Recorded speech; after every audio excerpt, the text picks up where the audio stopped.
All right, we can kick off, right? Hope you are still energized and not flooded at all. You know, we are dry and clean over here. So welcome to the panel. My name is Marcin. I'm co-founder of Redstone Oracles and Eve Warsaw. Redstone Oracles is the quickest growing modular oracle on the market. We are the major liquid staking and liquid restaking oracle provider right now, protecting over $2 billion of assets on chain. And we are also very much dedicated to building on top of EigenLayer with restaking and liquid restaking, and are the only oracle that secured a commitment from liquid restaking protocol already with EtherFi, who Mike is over here. Before we jump into the panel, I really would like to give each panelist opportunity to do a short intro about yourself and about your project. So Marin, why don't you start? Hi, I'm Marin, Master of Protocol Relations, contributing to Lido DAO, a bit over 2 years now.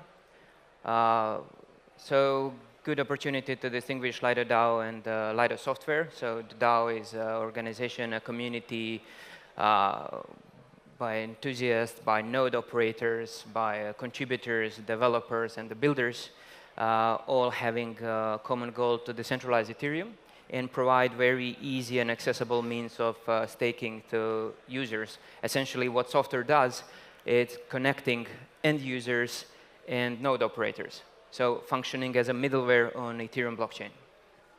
Thank you. Mohak?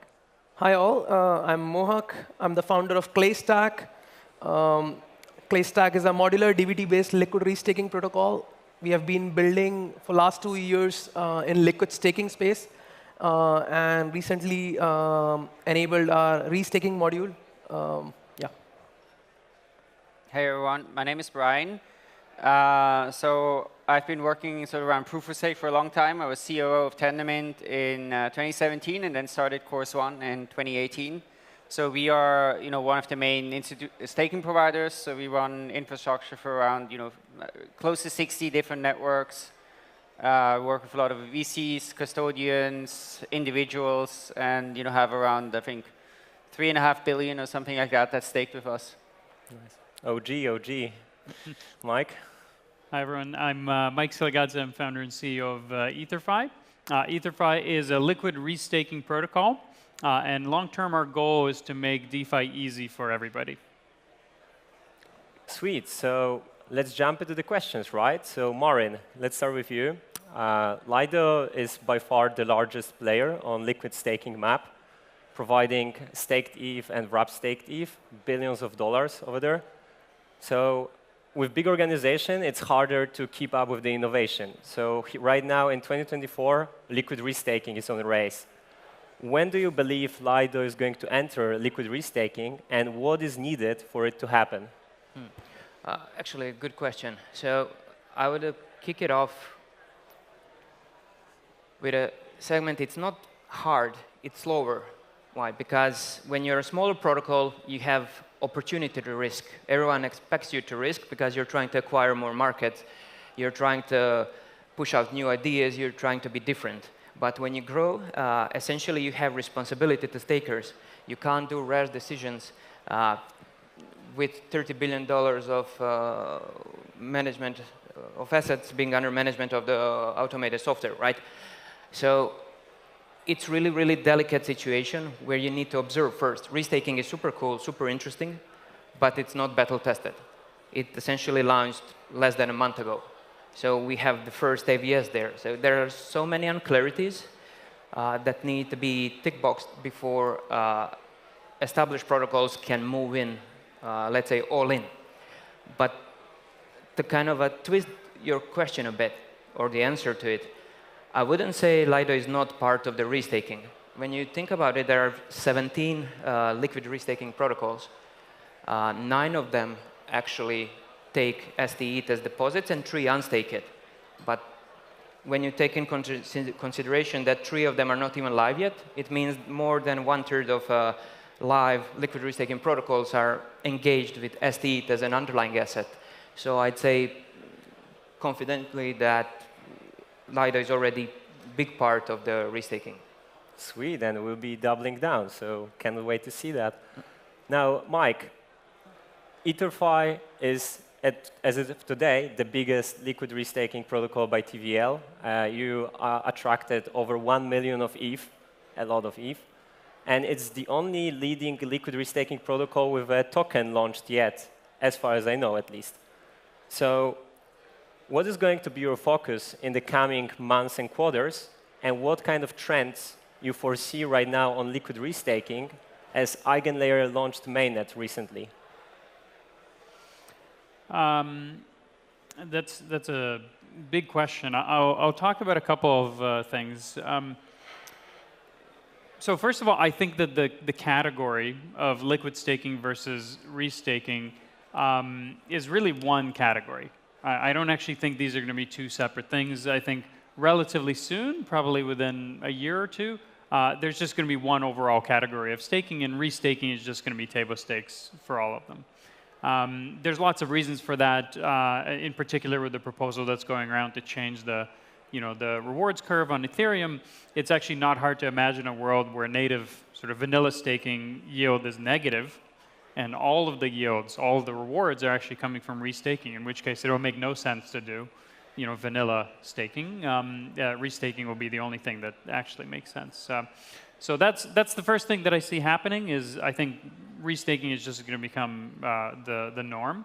We're certainly going to see a flood of AVSs, so restaking services that actually provide additional rewards for Ethereum stakers and then accrue value to Ethereum. I think that we're already starting to see that. I mean, there's probably hundreds of teams at this point that are working on restaking services, and I view this as a positive thing. There are now alternative restaking solutions, like Carrick recently launched, and there's a couple others in the works, and I think that's really positive and good for the overall ecosystem. And briefly, what our goal is, we really view staking and restaking as this foundational thing. In some ways, you could sort of kind of think of it as like a savings account. If you're not spending your ETH, you're putting it to work. It's just kind of sitting there and giving you, the native yield of the ecosystem.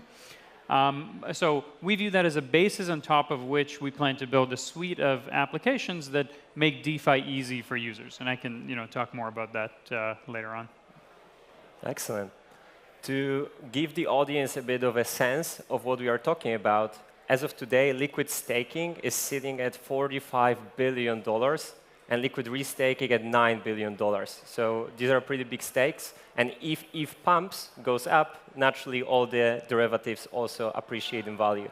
So now, Mohak, Claystack started as LST protocol originally, and then moved over to liquid restaking.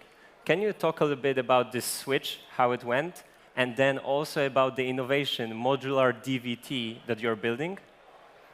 Yeah, I think it was a natural evolution. So we launched the liquid staking protocol last year from token 2049 stage only in Singapore.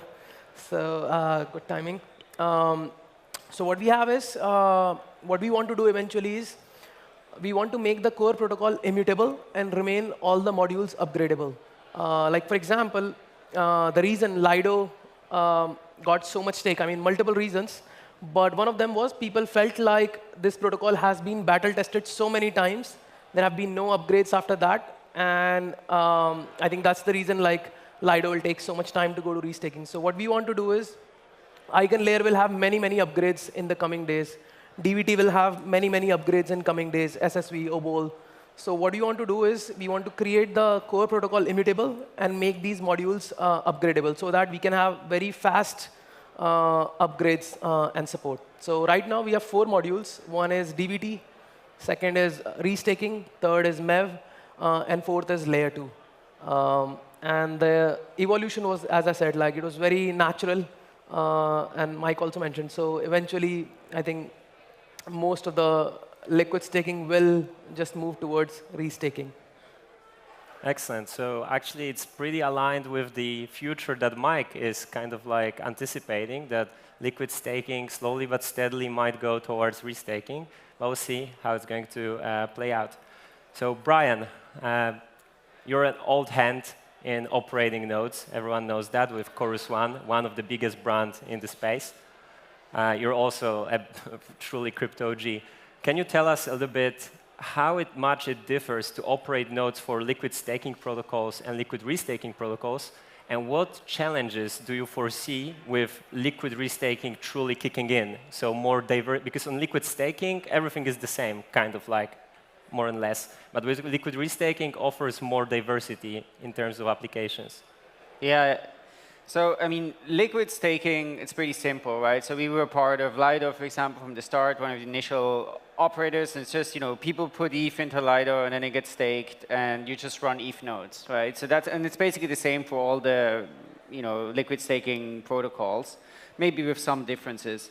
But liquid restaking is very different, because there, it's basically the case, you have all of these new AVSs launching, and then for us, there's like an incentive to kind of onboard like as many of them as we can. They will all have like their own tokens, and then as somebody who's holding an LRT or who's directly restaking ETH, let's say with us, then they're going to probably get all these different airdrops and tokens from all these different chains. So it's a very, very different thing. It actually is more similar to what we do across other ecosystems where we have this whole pipeline of we look at different projects, we do some due diligence, we decide, okay, which ones do we want to onboard, and then we onboard it. So it's kind of similar to that. I think some of the challenges around the liquid restaking at the moment is since there's no slashing at the moment, sort of there is no real downside to just onboard like whatever. And also it means that I think the quality is not particularly high in many cases, right? So a lot of the AVSs, from security perspective or maturity, it's all like very rushed, and they're just like, oh, let's just like get it out as fast as we can and figure things out later.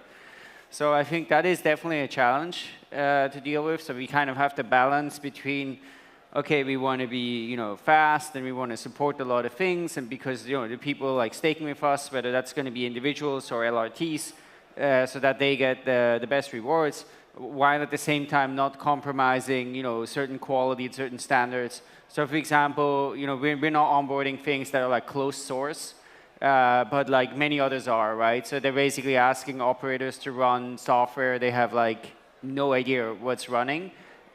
Which doesn't make any sense, right? But yeah, I think it's just also a little bit at the moment this kind of hype and urgency, and people rush a lot of things. But I'm sure over time this is going to improve, and a lot of the standards around AVSs and restaking are going to increase, and then in the end, it's of course it's very attractive, right? It's very attractive if you can earn yield multiple times on the same asset. And so I think there's no question that this is here to stay.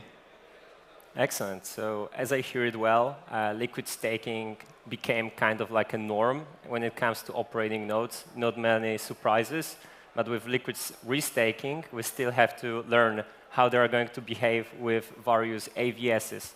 And for people not familiar, AVS stands for Actively Validated Service, which is a service towards which the restaked value is pushed and basically protects, in a crypto economic sense, that system. It can be a rollup, it can be an oracle, it can be a bridge, it can be other service. That's the reason we have so much diversity in here.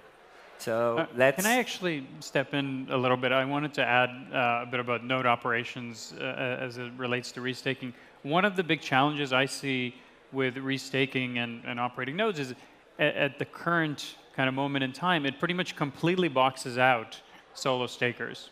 Given the complexity, I mean, running a single node is complicated enough, but if you're now talking about running, 15 different Docker containers on your little dApp node machine that's running on your desk, it becomes close to impossible. Not to mention that like onboarding with every single AVS is extremely complex, and each one is like requires slightly different parameters in terms of how to run it. So I think that's actually people don't seem to talk a lot about that. People talk a lot about the risks related to slashing when it comes to restaking, but there's not enough conversation, I think, around the centralization risk, where effectively, I mean, it's not hard to imagine a world where basically all or a significant portion of Ethereum ends up running in cloud data centers, where, as I said, it completely pushes solo stakers out of the picture. So that's something that we care a lot about, and we're putting some work to try and address that. Wow, nice. So let's spice it up a bit. I see already some interesting topics. It's actually addressable through liquid staking tokens. There are protocols that are working heavily, Lido one of them, on actually onboarding additional module, because Lido as well is a modular protocol, to have ultimate scalability.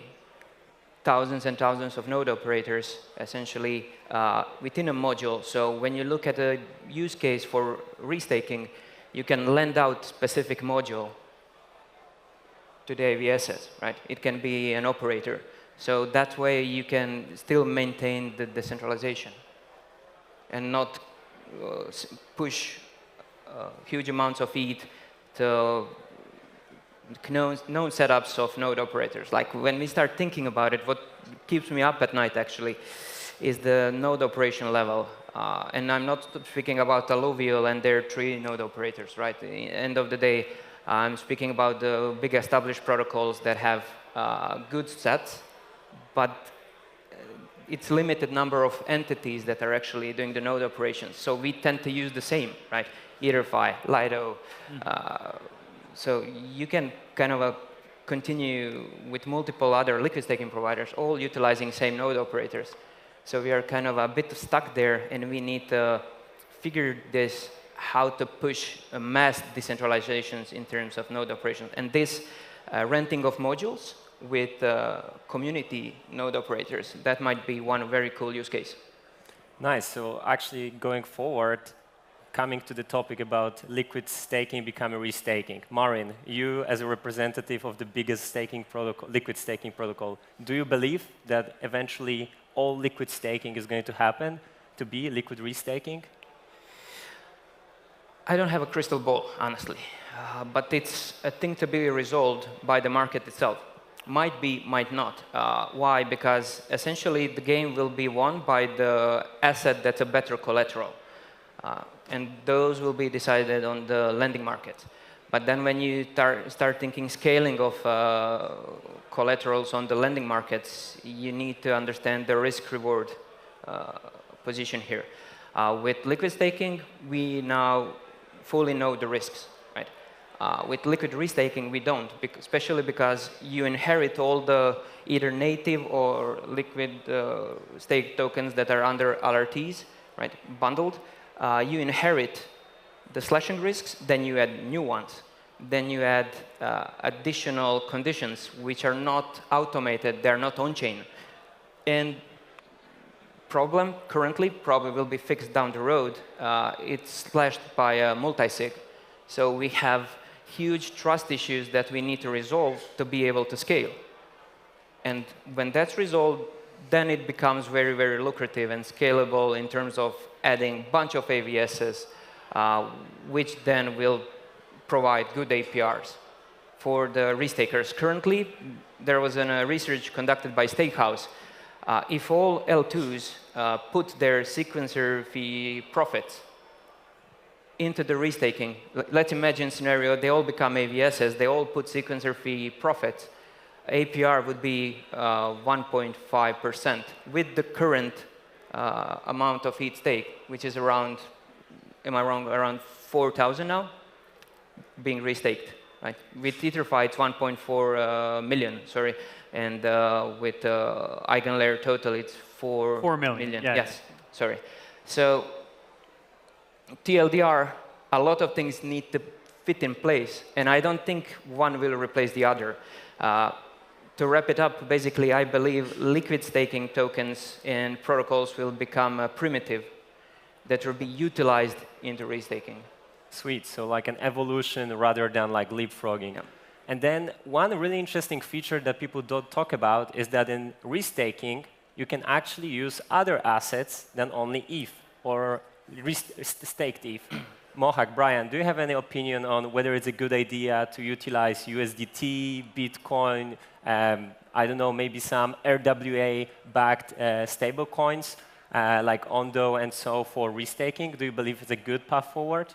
I think like one way to think about restaking is that we are using ETH just as an asset class. But at the same time, it's more than that. We are using their staking contracts. So let's think of like some crazy example, which would not be possible if we were just using it as an asset class. We're sitting in Dubai right now. Let's say tomorrow, Dubai police says that if you deposit $100,000 worth of ETH, it's your ETH, you're earning all the yield on it. But now I'm creating new AVS, which is like, what is AVS? A new consensus layer, right? And then there are rules to this consensus layer which you do not follow, then you get slashed. So let's say the Dubai police says that now you have $100,000 worth of security. You can go anywhere in the world. You can rent any car, any hotel, wherever up to $100,000 worth of security is required, just like go crazy. And if you do not follow the rules of consensus, then we will slash some of that stake, which is like take the withdrawal authority of that stake. So that's like one way to think about it in the current, the way EigenLayer has been built. But eventually, I feel that it will expand to more and more asset classes because, yeah, it will not just stay to ETH. Yeah, I mean, there's really nothing special about restaking ETH, right? It could be any asset, and so I think it certainly is going to happen. But I think the interesting question is also like, what exactly are you even doing if you're restaking ETH, or like what kind of security is being provided? Because if there's no slashing, right, then well, there's really nothing at risk. What does this capital all mean? And I think the interesting thing, if you look at the history of proof-of-stake protocols, I'm not aware of any staking protocol that over time increased the severity of their slashing. Like when Cosmos launched, we were like, oh, it's probably going to be maybe 20 or 30%, but we're going to launch with 5% slashing, because it's new and it's sort of unproven, right? Today, it's still at 5%, right? Solana, Anatoly was talking about having 100% slashing, because he was like, oh, it's going to decentralize the stake, because then people are going to not stake with just one provider. But they started with 0, and today it's still at 0. So if you look at EigenLayer, I mean, are they going to even introduce slashing, or like what kind of slashing? Like, who knows, right? And so then I think one other way, on some level, I think a lot of the security also comes from the reputation of the node operators. I mean, in a way, Lido relies on that, right? Because Lido is like, okay, we're going to take like the 30 best known node operators to do a whole bunch of due diligence, and then we have all of those, and we kind of trust that there's that set. They don't have anything at stake, right? Or, like if some node operator gets slashed, then they don't put up collateral for that. So I also wonder if maybe things would go more in that direction, where it's maybe more reputation based. And yeah, I think slashing is a big question, but I think the incentives are from an EigenLayer side. There's not a lot of incentive, I think, to add like slashing, and the AVSs, of course. Do they have an interest to add slashing? Like, I don't think so. So yeah, I'm just curious to see how that will evolve. Super interesting. Quick question. Can I jump in just? Quick question. How much value has Chorus 1 slashed today, approximately? Zero. Zero. You've never slashed? We've never been slashed. Yeah. You've never been slashed? No. The tragedy of slashing, right? Everybody talks about the risk, about the slashing here and there, but then it turns out no one loses money. Like 0 or 5% with the man. Come on, like what's going on here? It actually happens. It happened to majority of staking protocols. Yeah, so how much, that's a follow-up question. How much on Lido was slashed to date, has been slashed to date? Twice. Always covered, 0 issues to the stakers, right? So twice, but how much value altogether has been slashed? I think top of the head, one time it was 64 ETH. The first time it was less. Right. So approximately 0, right? Yeah, like 64 ETH for $20-something billion right now. It's truly nothing, like not even peanuts. Yeah, but the issue that Brian kind of surfaced, it's true. And so we are here colliding. For example, Lido protocol, 30+ billion deposits. you can't insure it. No one wants to insure 30 billion in TradFi, TradTech. No one wants to insure that amount of funds. So there are levers that DAO has to make users whole. Also, node operators, especially good ones, reimburse the users. So but it's still not enough. When we think about scaling Ethereum staking, it's still not enough. So there is a risk. If it happens and a large amount of funds get slashed, there is a risk. It's always good to say, and people need to be aware, regardless that amount compared to what's staked, it's peanut, there is risk. Well, and it's not apples to apples, right? Ethereum slashing, I mean, Ethereum's been, I don't know, almost 10 years old now, 8 years old, you know, robust, battle tested, versus AVSs that are like 5 minutes old, not robust. So the risk is much higher, I think, objectively. Certainly the variance is a lot higher. So I think there's significant risk there, and it should be taken seriously. I do want to go back to your question about different types of staking assets, because I actually think it is a super interesting question. Thinking about like ETH as a restaking asset versus restaking is the wrong word for it. ETH as a slashable security versus the USDC as a slashable security. What you actually care about is the correlation between the value of that asset that you're using as slashable security and the thing that you're securing. Because if you're securing a bridge that primarily, you know, moves around ETH and altcoins and things like that, if like let's say ETH goes up, you know, 2x, and you're primarily using USDC as the slashable security, well, your effective security just dropped by 50%. So you don't want to use USDC, because if ETH goes up or goes down, using ETH is actually the right asset type for most of crypto, actually. On the other hand, if you're doing, I don't know, an escrow service, for some reason you made an escrow service, AVS, that primarily deals in stables, then USDC might actually be the right asset type. So it isn't as simple as just saying, oh, we're just going to support everything, or we're going to support a pool, or whatever. It actually does matter how you match the slashable security to the thing that you're securing. And it's maybe it's a bit of a sort of pedantic kind of academic point, but I actually think it's a good one. Because lots of folks that I've seen seem to be thinking about it in these like very abstract terms, just like, oh yeah, sure, let's restake everything. Whereas really, it actually needs to be a much more kind of curated. Restake LRTs. Well, sure. So Carrick is doing that, right? And then you have a meme of, you know, like this astronaut pointing on an astronaut, and then another one, or a Spider-Man pointing on each other, right? Like, who's restaking what and what, right? So we can go to many dimensions of that. Yeah. OK, we have 11 minutes left. One thing I just want to also touch upon, and it's an open question to each of you. Ethereum is the king of smart contracts right now. And then on restaking, right now we have Eigenlayer, but there's also Karak, and most likely there are going to be other incumbents. Do you have any predictions how it will evolve? Is Eigenlayer already set as the ultimate winner of the restaking game, or there is room for others, and why? And yeah, basically, like, what's your take on that? And by the way, I love the Eigenlayer team, so sorry to ask that question, but I have to, right? Yeah, I mean, they're probably the winner. I think they're sufficiently ahead. They're the thought leaders. I mean, I don't know. If I was a betting man, I'd probably say they're going to own most of the market share. Will EtherFi be on Karak? So we're already working with the Karak team.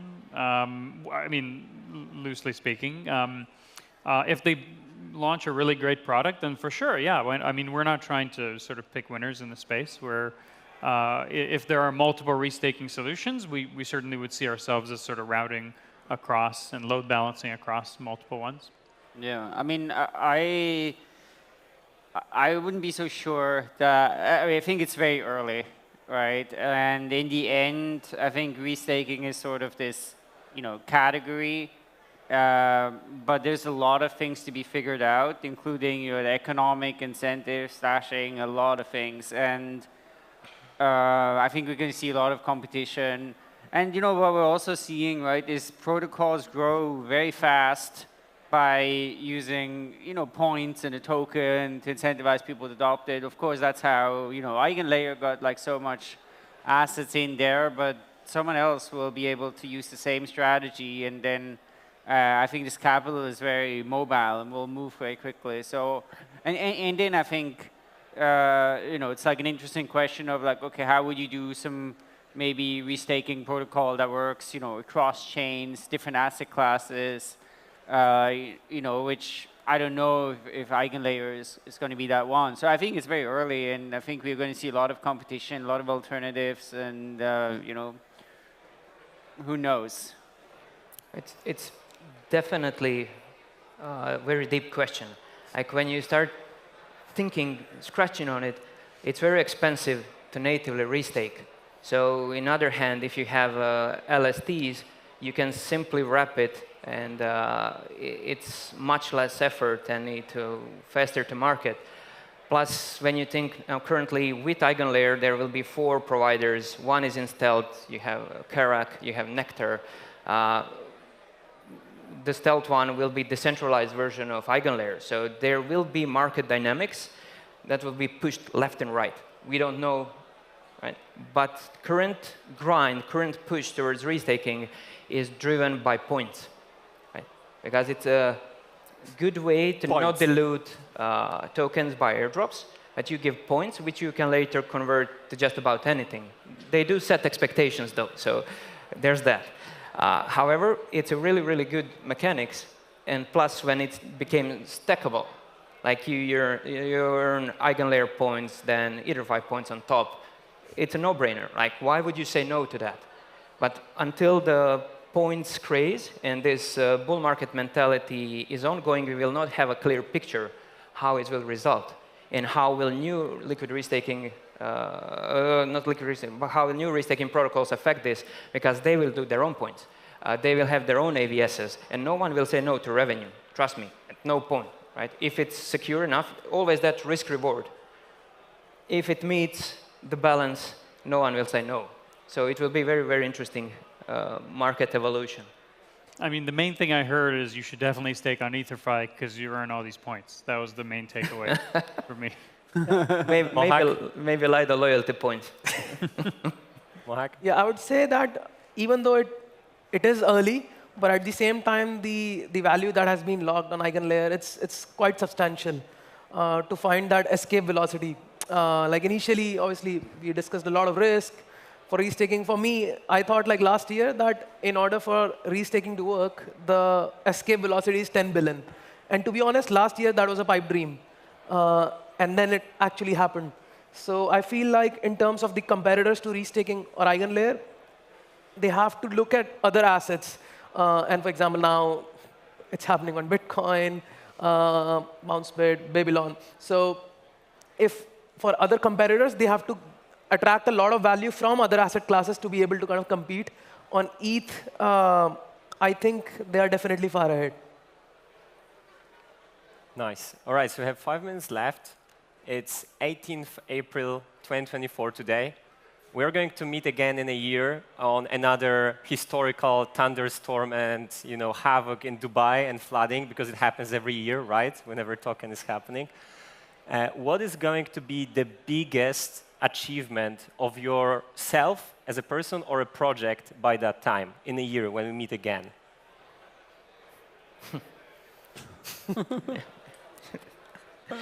I don't know. I'd prefer to speak about the project in this sense. So because some of you might be leaving the project in some time, maybe some alpha there. Like OGs in projects spin up new projects. So I just want to leave room for some interesting ideas here. Fair.